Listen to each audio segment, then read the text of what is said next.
Today on the show, we've got some extra shitty movies, starting with Samurai Cop from 1991 and Picasso Trigger from 1988.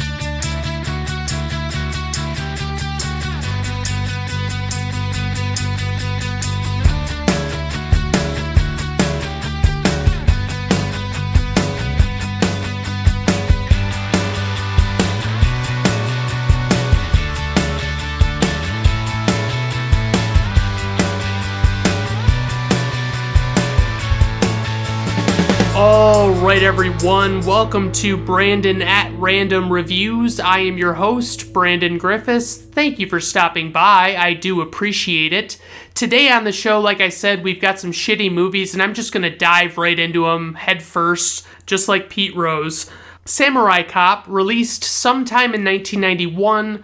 It's always mysterious when Wikipedia doesn't even know when things were specifically released, but it was directed and written by Amir Shervin and produced by Orlando Karadi. And then the music was composed by Alan DeMar-DeRozan. And it stars Matt Hannon, aka Matt Caradas. And that's his, Hannon is his stage name. And he plays the character Joe Marshall. And it has Robert Zadar as Yamashita. Then we've got Mark Frazier, who plays Frank Washington, Cranston Komuro, Janice Farley, Gerald Okamura, and he plays Okamura. I didn't write down the names of the characters because you'll find out pretty quick that it's pretty fucking irrelevant what these characters' names are. Plot synopsis: Joe Marshall and Frank Washington are two tenacious police detectives who seek at all costs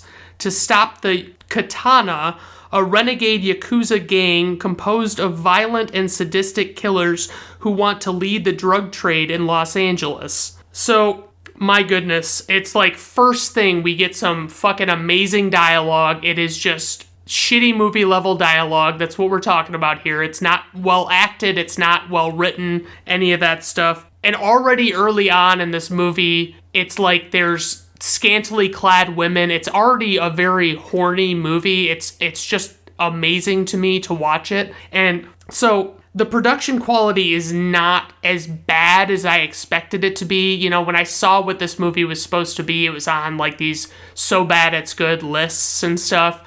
I was like, okay, I want to check this out. I want to see how it is. Maybe it's good. And so I was pleasantly surprised that it didn't look like a total hack made the movie.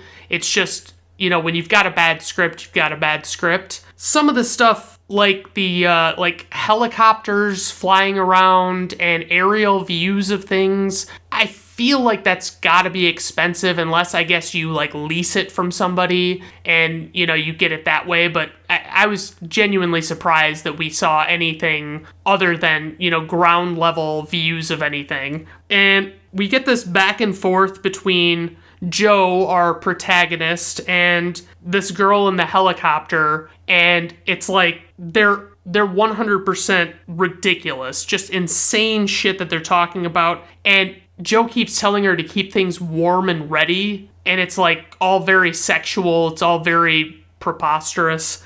They say most of these scenes were filmed in one take, and it's not that I don't believe it, but why? It could be, I guess, about the editing process, For me, if I go through... when I record a podcast, I'll, feel it out a couple of times. I'll record the first, minute or so, and then I will just go back and, and that's more for, sound quality checks and things like that. I'm not doing what they're doing, which is shooting an entire movie and not doing any extra takes or anything. But anyway, if you don't have time to edit something like this, then you took too much time to create.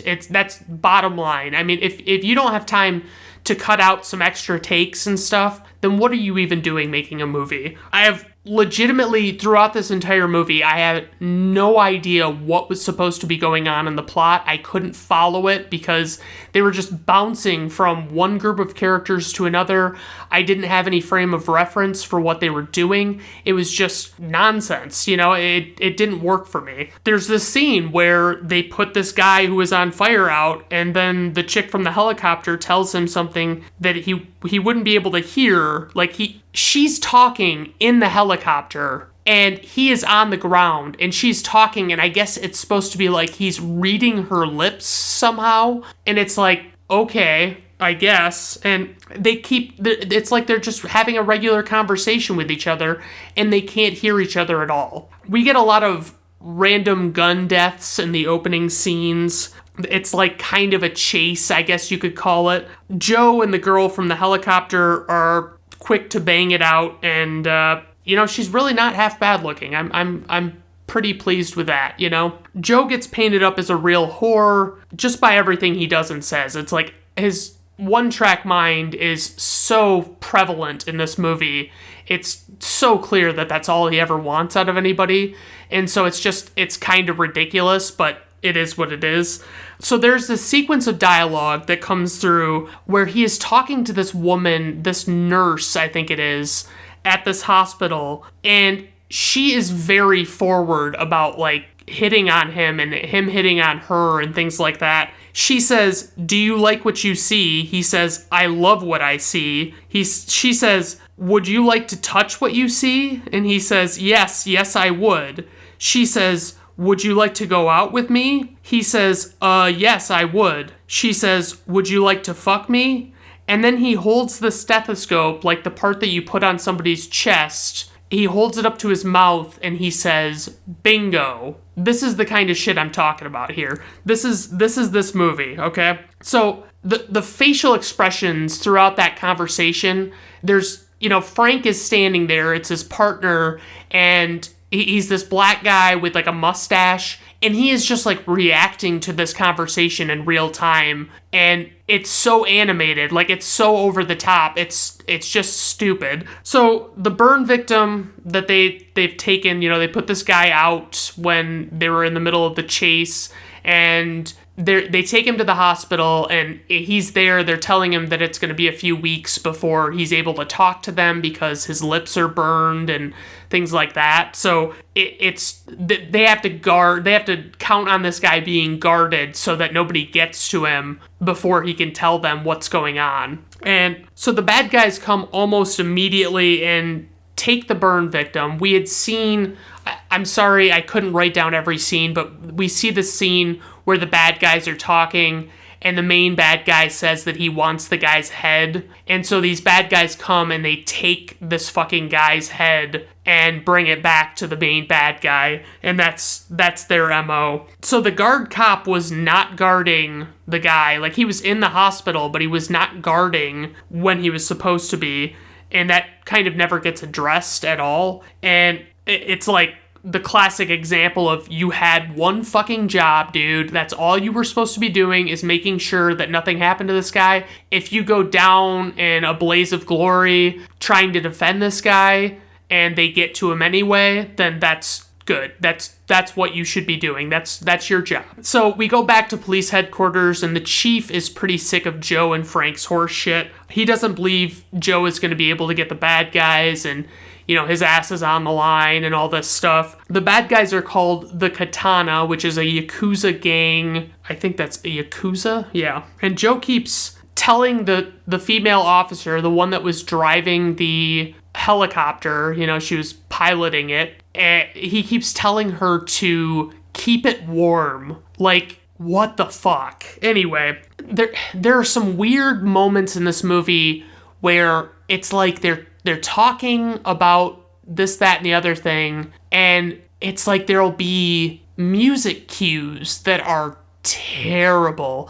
I mean, they are just horrendous, and I don't understand what they were thinking, because it's like, you don't really need that in a movie like this. You don't need to have those incidental sounds coming through in the score. It's just make it stand on its own 2 feet. So Joe and Frank go to confront Katana at this restaurant, and this is where we get it's shining through that the actor who played Joe, I think it was Matt Hannon, something like that. Anyway, he basically was pretty fucking jaded about this whole movie, and he was like rolling his eyes multiple times in scenes that did not merit him rolling his eyes as an actor. And so, they're having this talk with them and explaining to them what's going to happen and all this stuff, and it's a very interesting interaction. And, of course, Joe is, he's got a whiff of attraction for this woman that's with the katana, and he's determined he's gonna go and fucking, tell her how it is and all this shit, And it's like, he says, by the way, what's an all-American girl like you doing with a geek like this? That's what he says to this Jennifer person when, like he's talking to her. He actually says that to her. And there's a scene outside where they're getting confronted, Joe and Frank, and like there's all these big sequences that keep happening in this movie. Forgive me for not walking you through every step, but basically this particular sequence ends with Joe throwing a katana, which is a samurai sword, and cuts off a dude's arm with it by throwing it. So yeah, if you can imagine how difficult that would be, even if you were just doing it with your own hands, you were just holding onto the sword. Like, I realize they're super sharp swords, but there's no fucking way, if you're just throwing it, that it's going to do anything but bounce off his arm, maybe cut a little bit of his clothing. I don't know. So the effects are extremely cheap in this movie. They don't use what they call squibs, which are what you use to simulate gunshot wounds in real time. You would you rig up this blood pack to a charge, and you set the charge off when the shooting is supposed to happen, and that way it looks like there's an impact from a bullet. But basically all this movie does is just puts blood on people's clothes and shows them falling over or whatever, but it is legitimately terrible. Yamashita is the bad guy's right hand in this movie, and he's actually top billed on IMDb. I don't know how much stock to put in IMDb anymore. He kinda is like a Steven Seagal type, like he's not Asian, but he'd like to think he is Asian. And then Joe has another conversation with Jennifer after all of the hoopla with cutting the arm off and stuff, I guess. It's like he's having a conversation with her, and it is completely ridiculous. It's just, my goodness. I guess my biggest note about the guy who played Joe making all these facial expressions about, like just reacting to the scenes in real time as a person and not staying in the scene it's like he must have thought he wasn't part of the problem, because he totally fucking was. He is not a good actor. It's not like we have this one big star that really has some acting chops and he's surrounded by a bunch of fucking amateurs, The fights are just, I gotta say, they're pretty amazing in this movie. You see, they'll punch each other and you can see like 6 inches of air between where the fist is and where it's supposedly landing, and it's just like that classic, like, you remember like the old Batman, Adam West Batman show where they would do like the pow and bang and all that stuff, and they would be punching people and it looked so fake, but they dialed it up for the comedy in that show, and this movie is trying to play it off as serious. Like, it's very difficult. So Okamura is trying to crush Joe's head mid-fight in the scene, and he almost succeeded if not for the laws of physics. And Joe has Frank arrest Okamura, and there's a struggle, and Joe has to shoot Okamura, and so Okamura is dead, and they can't question him, they can't take him back to police headquarters, they're kind of screwed. And so, the chief gets pretty pissed off because they've got all these fucking instances of, times that they should have apprehended somebody, and they didn't even fucking do it. There's a scene that I don't even remember, and I just watched this movie today, where Yamashita and the bad girl Jennifer, they're like going at it, and there's a complete full frontal, and honestly, no complaints here. She was not bad looking. So I don't know if maybe I'm mixing up characters, because that's definitely a real possibility. But Yamashita, and I have her noted as bad girl, are fucking, and then Joe and Jennifer are gonna fuck. And then this is the kind of notes I'm able to take in this movie. I just want to make this clear. I think that at a certain point, the police officer girl and the bad girl are both better looking than this Jennifer person that Joe is all of a sudden interested in. And it's a crying shame when dudes can't realize that. So Yamashita comes to the one officer's house trying to find Joe, and the guy doesn't know where Joe is, and so they kill his wife, and he lets out this really cheeseball, "No, damn you," and it sounds so shitty. Joe goes to the beach at one point, and he's with Jennifer, and he's wearing a fucking banana hammock, which he's totally the type of guy that would wear a banana hammock at the beach. And, Jennifer's got her swimsuit on, as you would expect. And they start grilling Frank about where to find Joe, right? And so Frank he like tries to get them to, he tries to appease them, and he tells them that the address is in his jacket, and they go looking through it, and then Frank manages to get the upper hand and kills one guy, and I guess he slits the other guy's throat, but they don't really show it at all. I'm guessing the effects would have been too time-consuming for them. Other minor things have happened to this point, but the most notable thing is yet another sex scene that we get in this movie.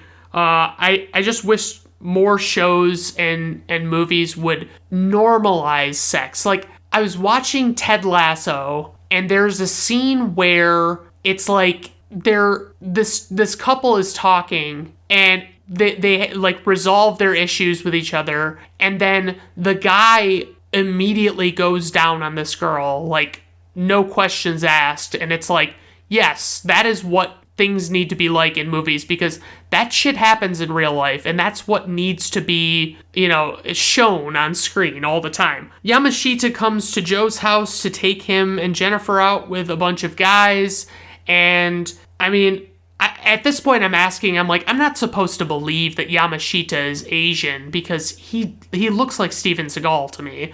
I don't think it's possible at all that they're supposed to be suggesting that he's Asian. The composer / sound editor for this film has a lot of horrible instincts, and it shows through almost every scene. It's a very fucking amateurish production, and the lack of I kept noticing it's just every gun scene, somebody gets shot, and there is no squibs, there's no nothing, nobody's, got any charges rigged on their chest or anything. It's nonsense. I really wish that they would have, paid the extra money, The main bad guy's voice, it's like, it can't be his real fucking voice. I don't buy it. I want to say that I read something about them dubbing in a bunch of lines after the fact, and they did it all because of all this, time crunch and, trying to squeeze a penny out of a pound, or whatever you want to call it. They kill the main bad guy after a standoff at this point, and there's still 12 minutes of runtime left in this fucking movie. It's ridiculous how much time there's left. And they're sneaking around outside of his house, hoping to find Yamashita, and there's a lot of gunfire, and they kill the main bad girl and a few others.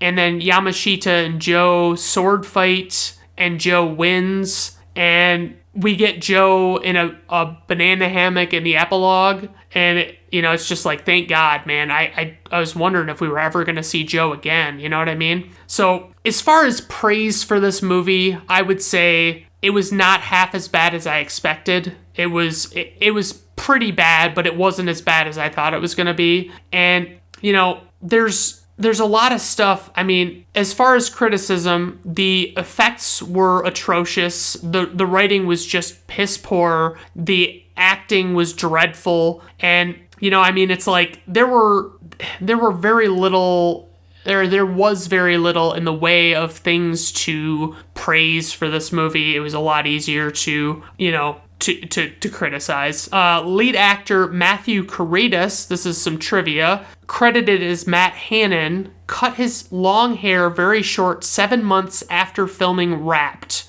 While he was looking for some more acting work, director and screenwriter Amir Shervin called him back for some reshoots. Shervin was furious that Caritas had cut his hair and immediately went out to look for a wig. Unfortunately, Shervin was only able to find a woman's wig that looked nothing like Caritas' real hair. Caritas agreed to wear it, assuming Shervin was going to do some long shots and pickups. Shervin still had half of the movie to shoot, completely out of chronological order. As a result, Caritas' character's hair alternates between his natural long hair and an obvious wig. The wig comes off a few times, revealing Caritas' real short hair. And so you do notice it. It is painfully obvious. Like, it's not like they got the color wrong or anything. It's like the styling of the hair was that ridiculous. I mean, it looked like a woman's wig. The entire movie is set during daytime because Amir Shervin could not afford lighting to shoot at night. Matthew Caritas hated working on the film. He has stated the look on his face in various scenes, including the restaurant monologue, showed his disgust. The filmmakers apparently had access to only a handful of firearms.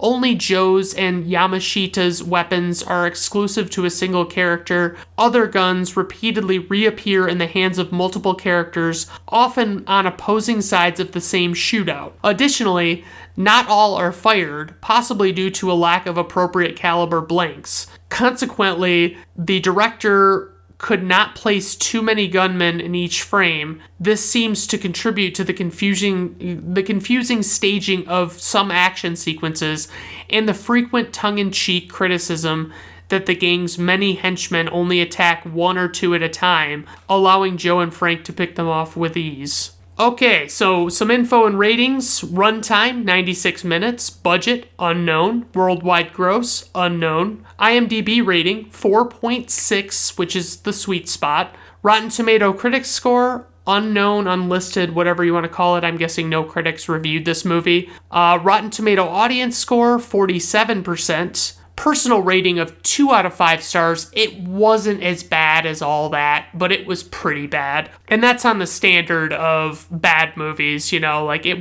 it's tough because there's some movies that are like this that are fun to watch, and this one, it really wasn't. It was just a cheaply made movie, and it didn't really deliver on anything as far as excitement. So now we move on to Picasso Trigger, released on February 25th, 1988, which I guess is right. Okay, so I'm going to have to fix that. But directed by Andy Sidaris, written by Andy Sidaris, produced by Arlene Sidaris, score composed by Gary Stockdale. With the cast, we have Steve Bond, who plays Travis Abilene, Donna Spear, who plays Donna Hamilton, Hope Marie Carlton, who plays Taryn, Harold Diamond, who plays Jade, John Apria, who plays Salazar, and Bruce Penhall, who plays Hondo.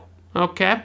Yeah, no casting notes other than the fact that I don't remember who any of these people are by name other than the very main guy, and I made it a special point to figure out who the fuck he was supposed to be. So, plot synopsis: after his brother is killed, a crime lord triggers a ruthless hunt against all agents responsible, and the remaining agents will have to avenge their fallen comrades. Okay, so apparently this movie is a sequel to the movie Hard Ticket to Hawaii, which is, it's such a bad movie, but it's one of those so bad it's good movies. It's fucking stupid, and I love it. Some guy named Miguel Ortiz sends a tape to a guy giving him instructions to help kill a man who murdered Miguel's brother.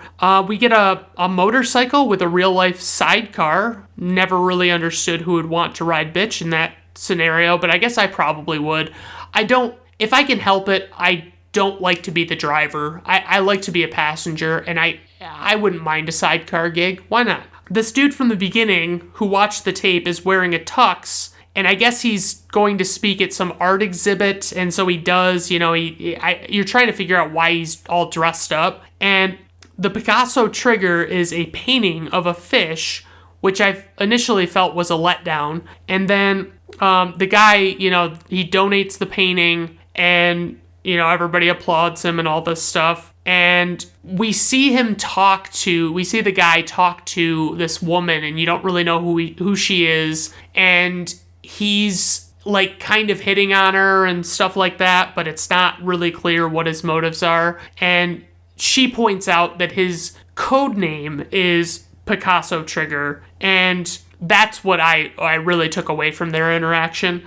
The guy in the sidecar from the beginning of the movie assassinates Picasso Trigger on the steps of the museum. And I'm like, what is going on? I thought this was going to be, I guess I knew he wasn't the good guy, but I thought he was going to be around longer than that. These girls so far, we get a guy walking through the casino smoking. I gotta say, those were the days. I mean, I miss being able to smoke where I want to smoke, or at least having a section to smoke in. If you go to a restaurant, I mean, nothing's better than smoke hanging in the air and, saturating the walls and getting all tacky and disgusting. And yeah, I mean, it's simpler times. For some reason, the homing device that they're talking about at this, they're at this restaurant, and this guy says he's putting a homing device in this flower lapel, and I don't know why, but the homing device looks like it's just an ordinary marble,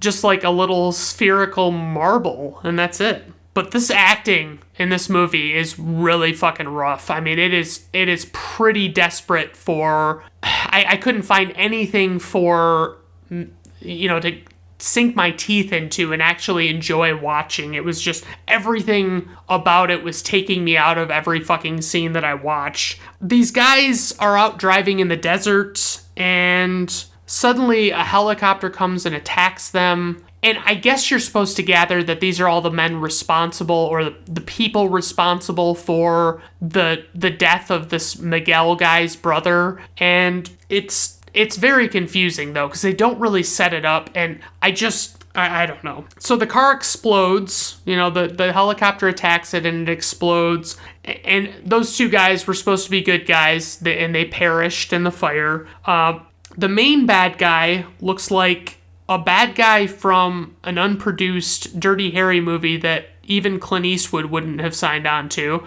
and I've not been able to follow to this point who any of these characters are. They keep introducing new characters that you couldn't have possibly thought they were going to bring up. And it's like, what are we doing here? You know what I mean? Why can we not narrow the focus of this movie and have these things not happen on screen? It would save you money, and it would be easier to do. And this was only 16 minutes in that I was already what the actual fuck is going on in this movie? I have no fucking idea anymore.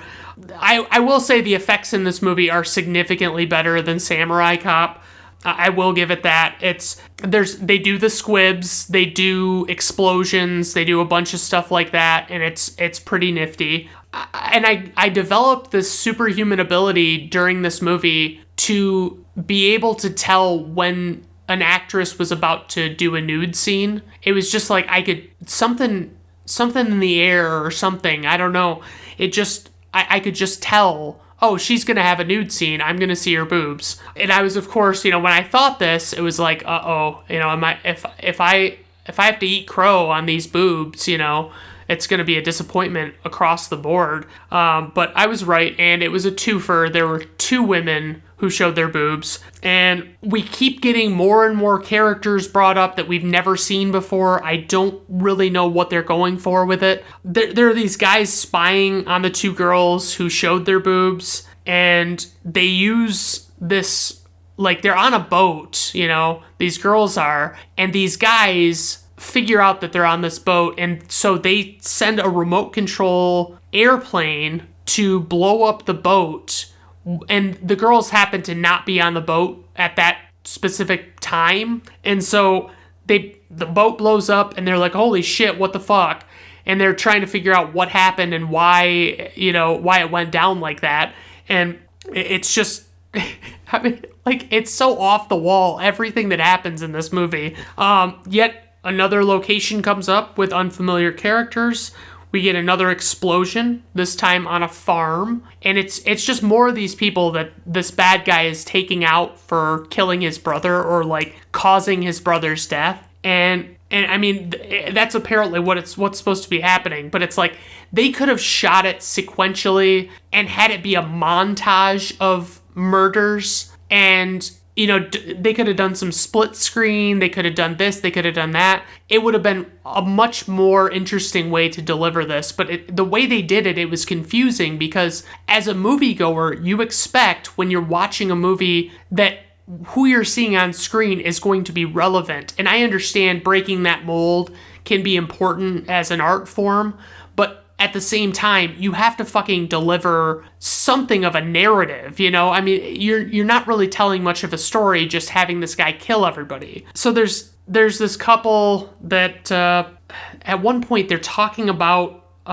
boning, and they're referring to it as a bumpy ride, and it's like really suggestive and stuff, and it's like, yeah, okay, just fucking get it over with. And now, these hot girls, the girls from the boat, they're blondes, they are going to go somewhere by train, we don't really know where, and they're just wearing bathing suits everywhere, which is of course what people do, it's only natural. And they make these jokes about these guys that are checking them out at the train station, and one says in a weird voice, is that a snorkel in his pocket, or is he just happy to see me? And it turned out it was just a snorkel, and she had a very displeased reaction to that.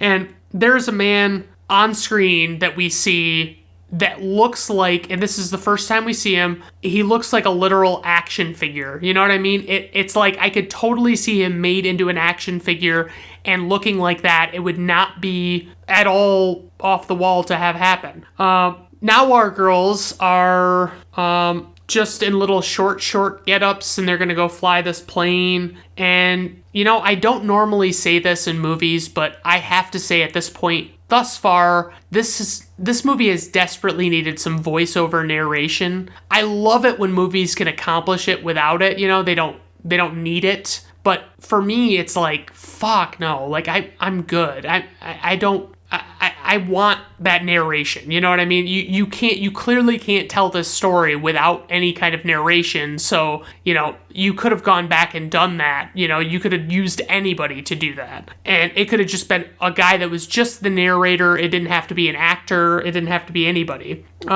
So we haven't seen, it's like 30 minutes in almost, and we're just seeing Travis for the first time, who is the main character of this movie. And I'm baffled by it. I'm like, why are you going this route? And we're seeing this chick who's named Agent Pantera, and she is a mysterious femme fatale type. And, we see, we are gonna see her boobs, and then I don't think we actually do. It's like, it's kind of a cop-out thing. But the guy Travis she's talking to looks like Tom Berenger mixed with Shooter McGavin, and that's the best way I could describe him.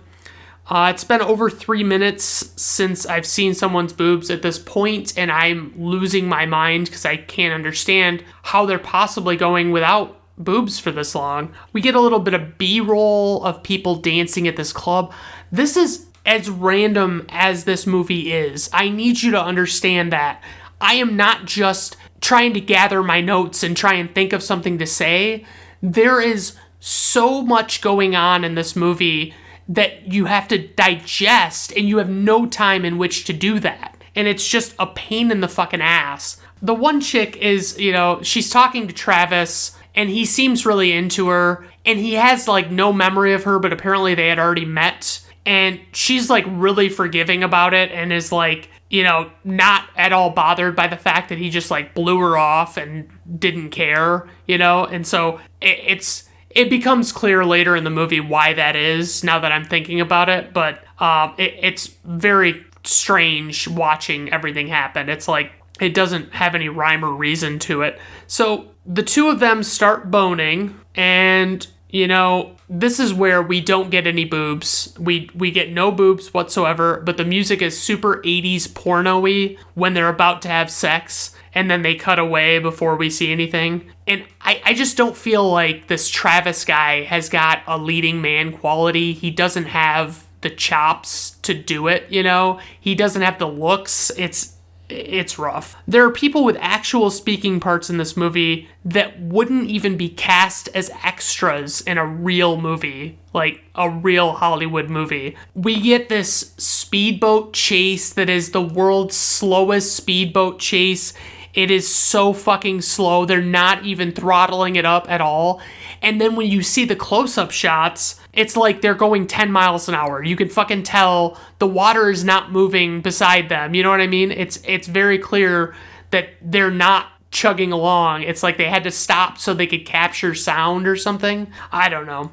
The movie comes up out of nowhere in block letters, and I didn't notice it that it had been doing this before, but it just says Thursday, and that's the closest thing to narrative we get in this movie. And so Travis and Pantera are at a briefing, and Travis is just hovering over Pantera, like touching her hair and stuff. It's fucking weird, man.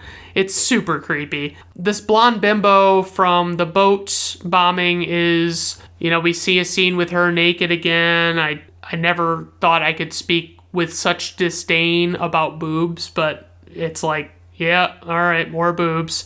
The dialogue is like 90% in this movie suggestive things that are hinting towards sex, And there's a line where this girl, one of the blonde girls, is going and she says, he's no pro at golf, but he can sure use his driver. And it's like, yeah, that's a great fucking line. Well done. They go to the golf course and we see a guy make a putt that it had to have been like a 90-foot putt. It was ridiculously long.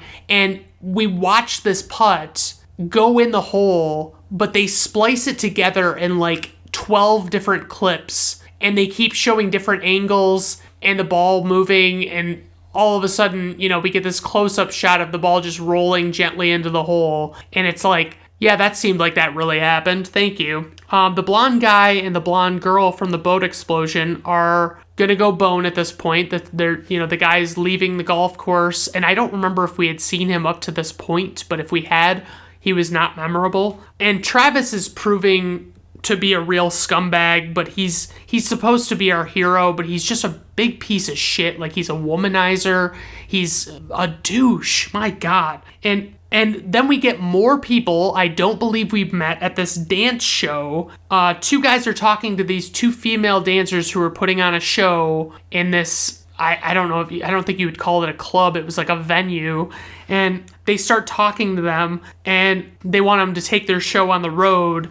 And I'm like, what relevance does this have to this fucking movie? Why did we need this? Anyway, the guy and the girl from the golf course at this point are boning in the pool. And then it has to be like some of the pervious non-porno filmmakers I've ever encountered. I don't think I've ever seen it this bad. And it's nonstop. It's like every other scene is a sex scene. And it's like it's funny initially, but then you're like, wow, I really am watching all of this. Okay, that's fine. So the action figure guy that I mentioned earlier is with some girl, and they're trying to break into this bad guy's house by pretending to be a phone repair group. And I'm not sure to what end they're doing this, but they do it. So then what do you know? We get more boobs and then even more boobs. And the blondies are out riding dirt bikes now after their respective bath and shower, because we had to watch that. And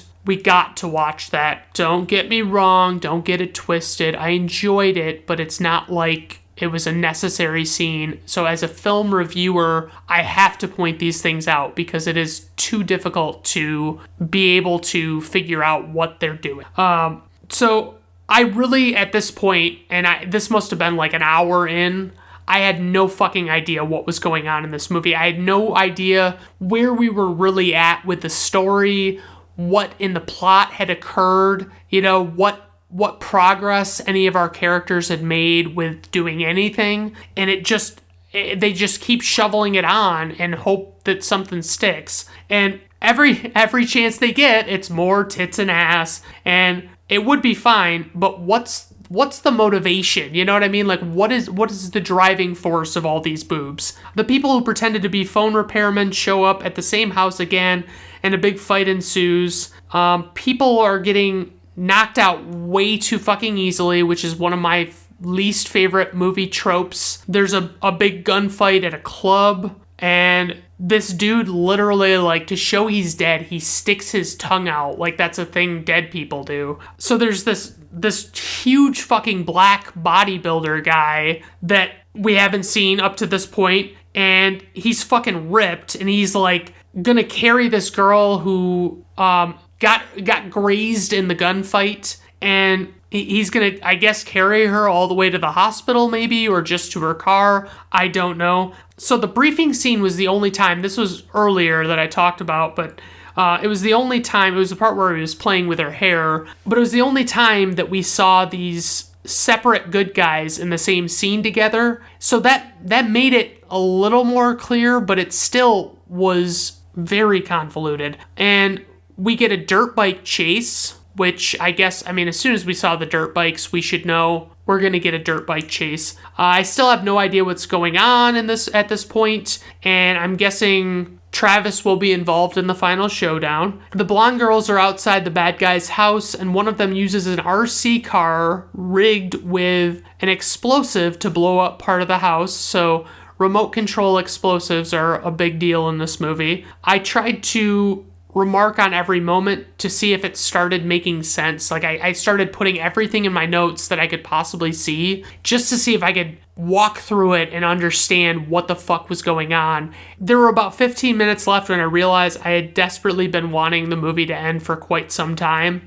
Travis, for some reason, goes into the bad guy house while pretending he has a leg injury that clearly inhibits his mobility, so he can use a gun that is made to look like a crutch. And I guess, it's not the worst idea, you know what I mean? It's probably the most original idea in this movie. And so we find out that the Picasso Trigger guy who was assassinated on the steps of the museum is actually alive, and he gets away initially, and the Pantera chick is, you're sure she's bad at this point. She goes to kill Travis with a knife, and one of the blondies shoots her with a harpoon. And now we get another waterbound chase scene, this time with a hovercraft and Sea-Doos. And so it's at this point that we find out that Picasso Trigger is still alive, even after having been thought dead. And he looks out to the sea and starts walking, and the blonde girl and Travis are hanging out outside, and they're arming this crutch weapon to fire at this guy and kill him, and it fucking blows Picasso Trigger right up. Like, it goes without a hitch. It is perfectly as planned. For some reason, Travis keeps trying to convince everybody after this that he was sure that Pantera was no good, and he didn't think she was on their side or anything, even though he clearly did not think that. Some praise for this movie. The obscene amount of nudity was, I guess, nice. The effects were much better than Samurai Cop, and the actors were more into it than Samurai Cop. They were not better, but they were more into it. It was like they weren't just taking themselves out of the scene constantly. So, criticism: this movie is nowhere near as good or fun as its predecessor, Hard Ticket to Hawaii. This was not an overly fun to watch bad movie. It was just bad. which is making me rethink my format at this point. I'm trying to decide if I actually want to keep fucking plugging away at bad movies or if I want to focus more on the good and deal with it that way. The story was not worth trying to follow. I established that pretty quickly, but I tried anyway. It was not worth my time.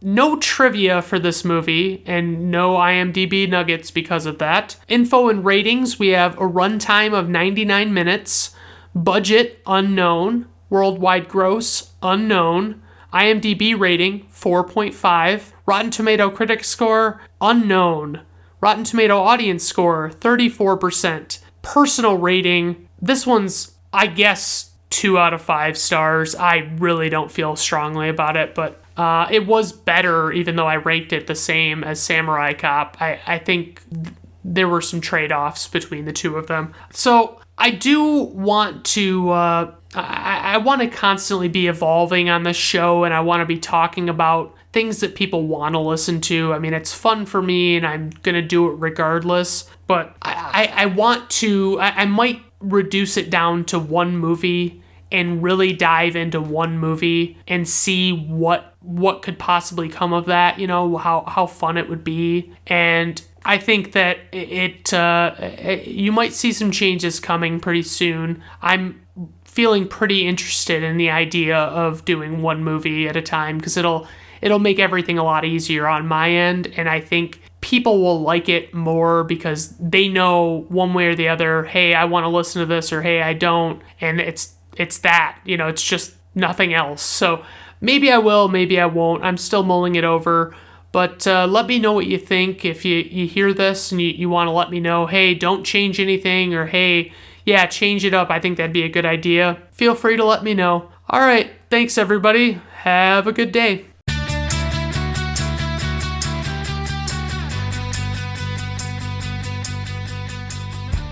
Brandon at Random Reviews is performed, written, directed, produced, and edited by Brandon Griffiths. Theme music is performed by Augusto Diniz from Fiverr.